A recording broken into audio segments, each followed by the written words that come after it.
रंकाळा परिसरातील गट क्रमांक 5 आणि 7 मधील 7 एकर जागा शालिनी सिनेटोनसाठी कायमस्वरूपी राखीव ठेवली जाईल अशी ग्वाही चांगदेव भुमरे, प्रशांत आणि मोनिका घुमरे यांनी कागदोपत्री दिली होती. पण भुमरे यांनी त्याचं पालन केलेलं नाही. त्यातून भुमरे यांनी अक्कासाहेब महाराज, कोल्हापूर महापालिका आणि महाराष्ट्र शासनाची फसवणूक केली आहे असा आरोप मनसेनं केलाय.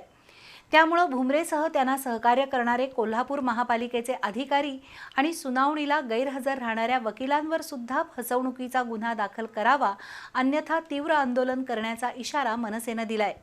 याबाबतचं निवेदन महापौर रूपाराणी निकम यांना देण्यात आलं. राजर्षी शाहू महाराजांच्या कन्या राधाबाई तथा अक्कासाहेब महाराज यांनी शालिनी सिनेटोनची स्थापना केली. एकूण 47 एकर असलेल्या जागेतील 40 एकर जागेची विक्री झाली. त्यासाठी चांगदेव भुमरे यांनी बनावट कागदपत्र बनवली असा मनसेचा आरोप आहे. 47 एकर जागेपैकी 40 एकर जागेचा लेआउट मंजूर करताना 7 एकर जागा कायमस्वरूपी शालिनी सिनेटोनसाठी राखीव ठेवली जाईल असं भुमरे यांनी मान्य केलं होतं. पण त्या 7 एकर जागेवर सुद्धा प्लॉट पाडण्यात आले आहेत.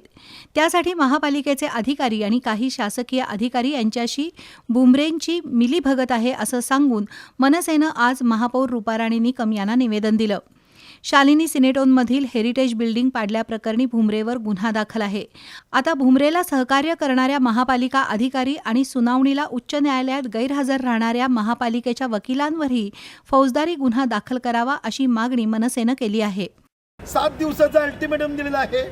या 7 दिवसामध्ये शालिनी सिनेटोनची इमारत पाडणाऱ्या चांगदेव घुमरे व अन्य अधिकाऱ्यांवर फौजदारी गुन्हे दाखल करून शालिनी सिनेटोनची इमारत त्या ठिकाणी पुन्हा एकदा उभी करण्यासाठी सन्माननीय मुख्यमंत्र्यांच्या सोबत बैठक लावण्याचं आश्वासन देखील महापौरांनी दिलेलं आहे. दरम्यान शालिनी सिनेटोन प्रश्नासाठी लवकरच मुख्यमंत्री देवेंद्र फडणवीस यांच्या समवेत बैठक घेतली जाईल. कोणत्याही परिस्थितीत शालिनी सिनेटोनची जागा वाचवण्यासाठी प्रयत्न करू अशी ग्वाही महापौर निकम यांनी मनसे शिष्टमंडळाला दिली. यावेळी निलेश धुम्मा, राजू पाटील, अमित पाटील, अभिजित पाटील, संजय चौगुले, निलेश आजगावकर उपस्थित होते.